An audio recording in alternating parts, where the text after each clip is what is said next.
Well, we're into March, which finally means the motor racing season can begin. MotoGP has begun this weekend with the Thai Grand Prix from Buriram, the Chang International Circuit, and F1 begins next week at Albert Park in Melbourne. So we're going to do a quick roundup of the first race of the season, the Thai Grand Prix, and it was a really exciting race weekend, which sets up 2026 beautifully. And my God, things move quickly in MotoGP. First off with the driver market, before the first round even begun, there's been some big news in the driver market. It looks like Jorge Martin and Francesco Bagnaia are moving, both of the 2024 title challengers. Jorge Martin moving from Aprilia to Yamaha, and Bagnaia off to Aprilia next season as a number 2. Well, the Bagnaia move isn't much of a surprise because after a really poor campaign last season, you could say that Bagnaia's seat was under threat. And it looks like Pedro Acosta is going to take his seat at Ducati next season. And based off this weekend, that is going to be a very exciting battle. Even before this weekend,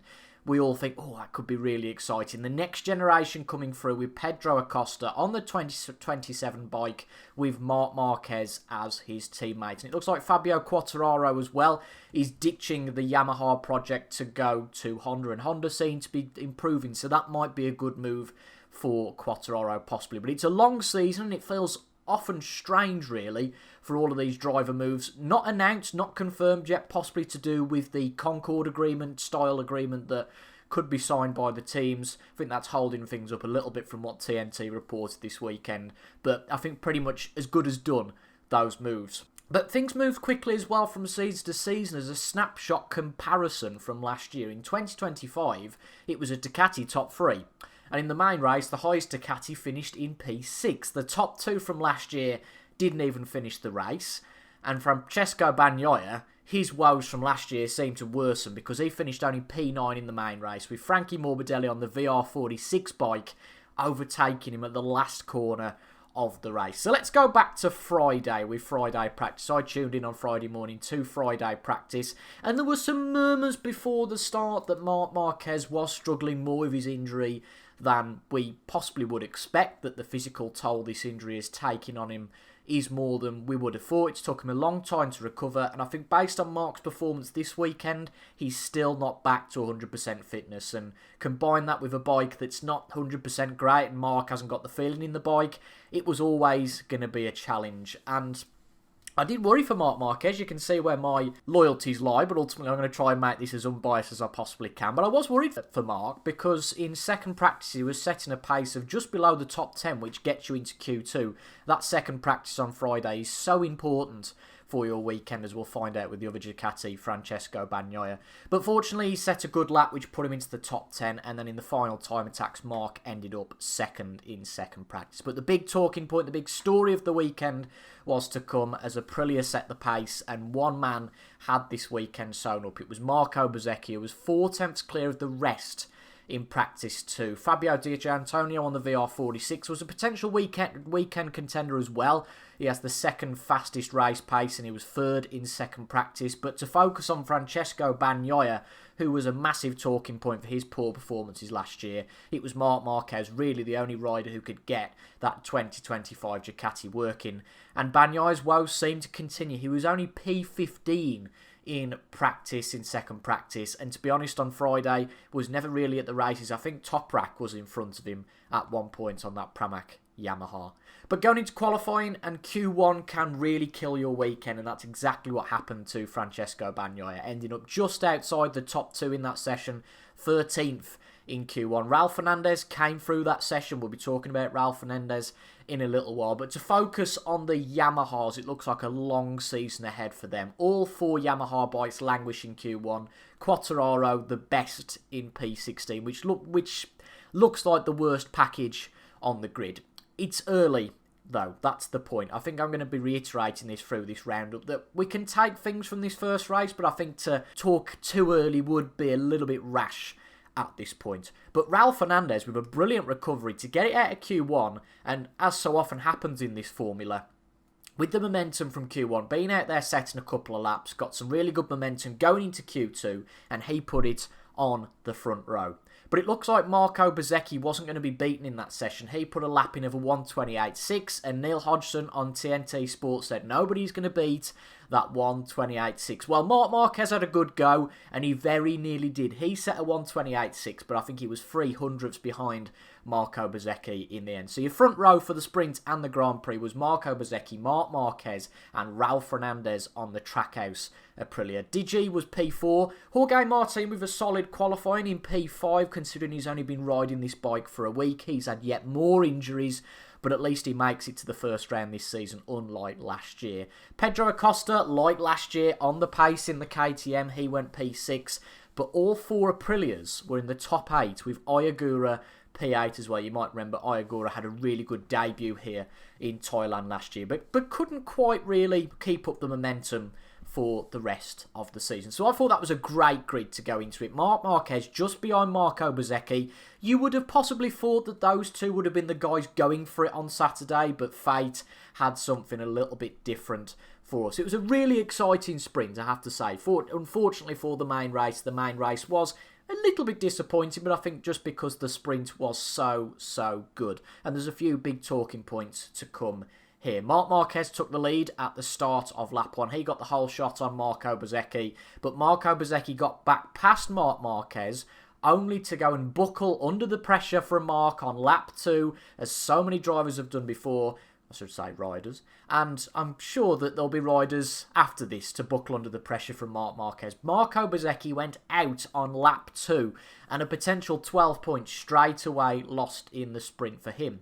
Marc Marquez was out in front for most of the sprint, but never really looked comfortable. Pedro Acosta was so close behind him, and it was just only a matter of time, really, that Pedro Acosta was going to take P1 in that sprint. The quickest rider of the day, no doubt. But when Pedro Acosta overtook Marc tried one back at the last corner with what you could say was an opportunistic move from a long way back into the final corner. And Marc was under investigation, and in fairness to the stewards, very quickly, they said before the end of the race, bear in mind this was on the penultimate lap as well, on the final lap of the race, they told Marc to drop one position and hand Pedro Acosta what was a deserved first race win, whether that be a sprint or a full Grand Prix for Pedro Acosta in MotoGP. So what do I think of that incident from a Marc Marquez fan point of view? Yes, he came from a long way back, and yes, he kept it on the track.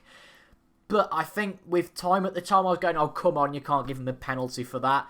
But what I really liked in comparison to F1 is, A, the decision was made on the day. There was none of this 4 or 5 hours afterwards. The stewards come to a decision. Bang, they made the decision. They stick with it. A little bit like VAR in football. I don't really think there's much criticism to be had of this compared to VAR when it takes 5 or 6 minutes to make a decision. But bang, the decision was made. I think everybody could see the fairness in that because it was just about on the line. Depending on your opinion, I think it was just on the line because Pedro did have to sit up out of the last corner, but I think he made the most of it by going just as wide as he did. Yes, probably wanted to carry more speed onto the start-finish straight, but probably made a little bit of the most of it. But nevertheless, I think if you don't penalise that, then MotoGP could well fall into the same trap that F1 has fallen into, I think, with the cavalier of Max Verstappen making some really big moves over the last few years and not getting penalised all the time. I think consistency is a big thing. Then other drivers have started to make that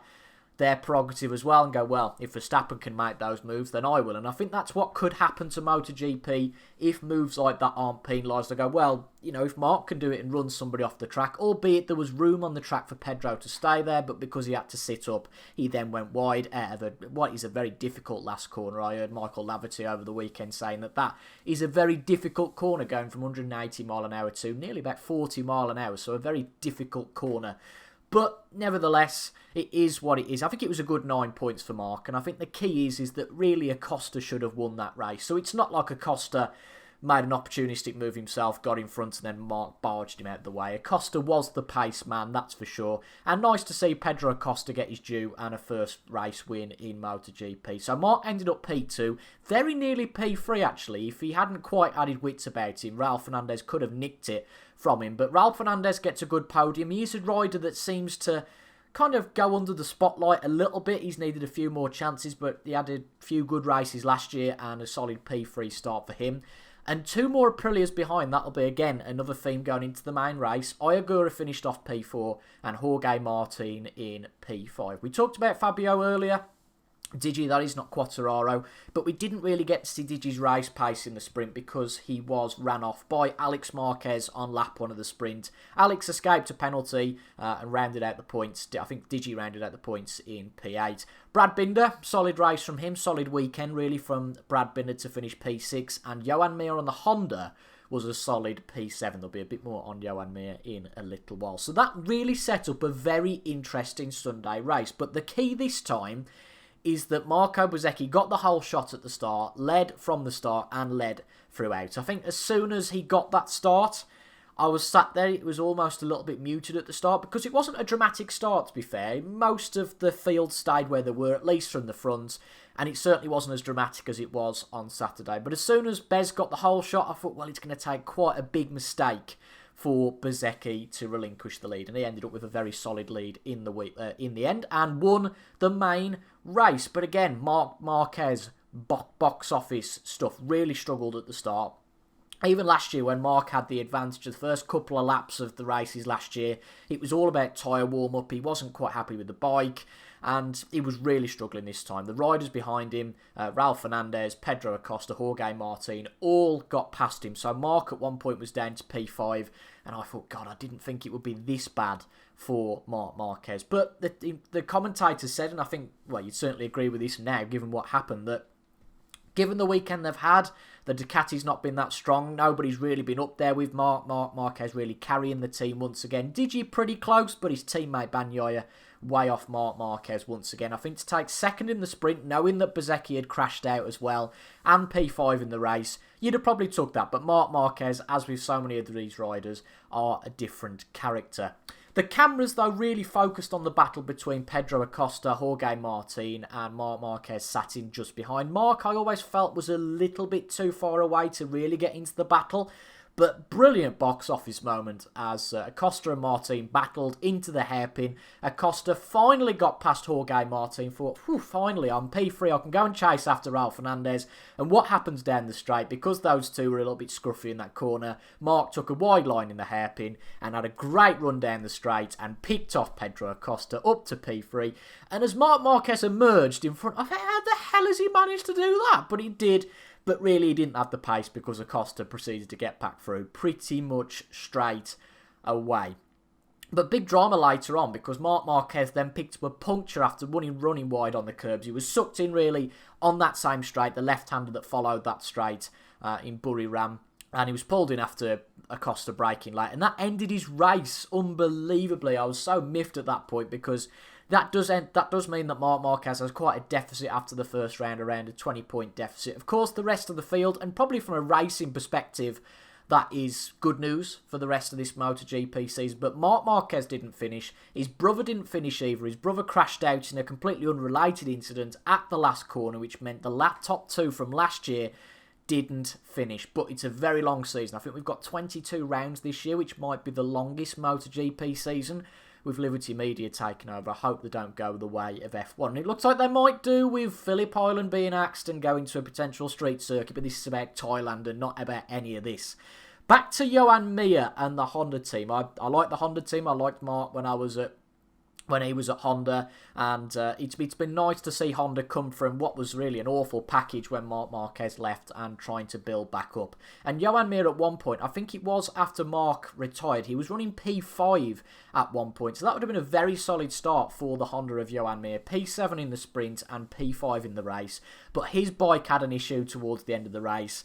I hope this isn't a feature of the 2026 season for Joan Mir, because 2025 was a bit of a disaster. More from a crashing perspective for Joan Mir, but from a reliability perspective, Joan Mir didn't finish the race. So that was very disappointing, but that gave the opportunity to Ogura to match his result from last year and finish P5. Real surprise, actually, to see Ogura finish P5, because he was in the lower reaches of the top 10 in the race for most of it, but he really came from nowhere. He seemed to have a lot of pace towards the end, managed to get past Digi, and then finished P5. So the big story from this weekend, and this shows a worrying sign for Ducati possibly, and the evolution of that Aprilia, is 4 Aprilias in the top 5 at a track where they had only finished a high of P5 before. And that features really a Jorge Martin who's not at full fitness, so it is very much advantage Aprilia so far. Digi ended up P6 to be top Ducati, Brad Binder finished P7, so he actually had a solid weekend, but in terms of the TV coverage, a very quiet weekend for Brad Binder. I don't think he got any coverage on the TV. Same going for Alex Marquez, really, on the Gresini Ducati, that, of course, he was up at the front last year, but because he wasn't this weekend, I think the only 2 times we saw him, unfortunately, in the sprint in the main race was his collision with Digi on lap 1 in the sprint, and then his crash in the main race. But as I discussed earlier, Frankie Morbidelli managed to get past Francesco Bagnaia at the last corner, so a decent start for VR46, P6 and P8. Bagnaia only P9, Marini P10, Zarco P11, the Beast Bastianini P12. A good debut for the rookie Diego Moreira in P13 on the Honda alongside Johan Zarco. Couple of points for Fabio Quartararo. The tyres were completely gone for everybody at the end. They were setting 129s at the best. At the start of the race, that went down to 33s and 34s. And towards the end of the race, Fabio Quartararo was one of the fastest. But of course, the damage was well and truly done by that point. Fabio Quartararo, only good enough for P14. Alex Rins gets the last point in P15. And on the other Yamaha team, Pramac Yamaha, Toprak managed to beat Jack Miller in his first full MotoGP race. Jack Miller towards the end was completely out of sorts.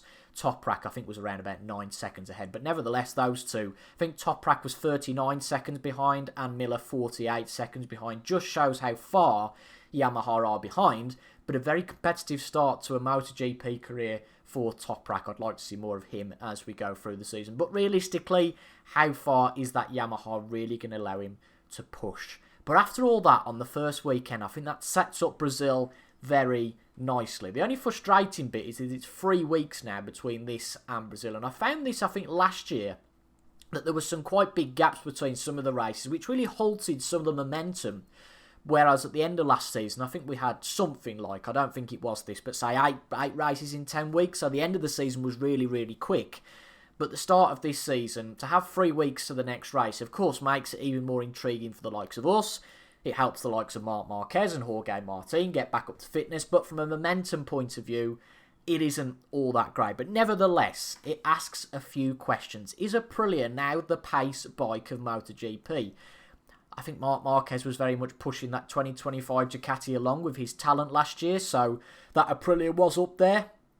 It could be. Based on this, it could be. But let's not get too carried away after the first race. This race had a heat-treated tyre, which didn't suit the Ducati, nor the Honda apparently. But the biggest takeaway from this is that I think 2026 should be a very exciting season. We've got Marco Bezzecchi on the Aprilia. We've got Marc Marquez on the Ducati. We've got Pedro Acosta on the KTM. I'd like to see Jorge Martin up there if he can improve his fitness. I think, again, a solid weekend for him. Last year, of course, he wasn't at the first couple of races, so his title battle was really over before it had started, to be honest, and I think that's really helped Marco Bezzecchi to tailor a bike that is very much suiting him. And with the pace of Aprilia, their second team, Trackhouse, could really pull off some upsets. The Honda looks like a better bike, the KTM's competitive. The only manufacturer who looked pretty poor this season is Yamaha with a long season ahead. So we've got Ducati up there, we've got Aprilia up there, we've got KTM up there. We've got 3 really good manufacturers. Honda are probably mid-grid, could have a few decent results, I think, if they can pick off some DNFs along the way. Again, Joan Mir was P5 at one point during the race, so has a really good chance of having a solid season, I think, on the Honda this year before Quartararo goes there next year. But I'm really excited for the rest of the season. I hope you are as well. Last year was a nervy one to start off with from a Marc Marquez fan's perspective, because I remember very well he crashed in Jerez and I thought, God, will that cost him the championship? But that run, I think it was 7 races and 7 sprints, winning those in a row, really gave him a massive gap in the championship. And although from a personal perspective I'd like to see Marc Marquez win the championship, some competition wouldn't go amiss. And I think he's going to have his work cut out this year with Marco Bezzecchi, Pedro Acosta, some of these young guns really going for it. And I think if Marc comes out on top, it would rank very nicely in his title finishes. Last year was a brilliant comeback. No doubt about that. But I think to beat Bezzecchi, Acosta this year, maybe on the second or even third fastest bike, I think Ducati are starting to slip away a little bit, possibly from Aprilia. That would be a very good achievement. But I think that the injuries possibly took its toll more than expected on Marc. This could be Marc Marquez's last season. No data, no facts behind that. just from a gut instinct as a fan perspective, I think I speak for a lot of us that I was amazed that Marc managed to recover the way he did from that crash in Jerez all those years ago on the Honda. I remember when he came back in Portimao first off that he was really, really struggling, and it's been a long way back for Marc Marquez. But I wonder, does he... I think he's definitely still got the fight. But tactically, do you go with Pedro Acosta possibly on the Ducati next year? Do you go... I'll leave it to Acosta because none of us Marquez fans want to see Acosta beat Marc on that Ducati. It'd be a great story, of course, for the young gun to go and beat the old guard. But I don't think Marc would be remembered for that necessarily. But Marc is a man that hasn't been beaten, really. He managed to beat Valentino Rossi, and he has been the main man in MotoGP for many years. If you look at the way that Valentino Rossi went out, you know, maybe Rossi could have finished a little bit earlier, possibly, but I don't think that had any impact on his career. But I think if Acosta can beat Marc next year, a possible subpar, not 100% Marc Marquez. Does it have great reading towards the end of his career? I'll mull over that possibly for a possible next episode. This is the first time I'm doing anything like this, so please feel free to leave any feedback down in the comments and let me know if you'd like to see more.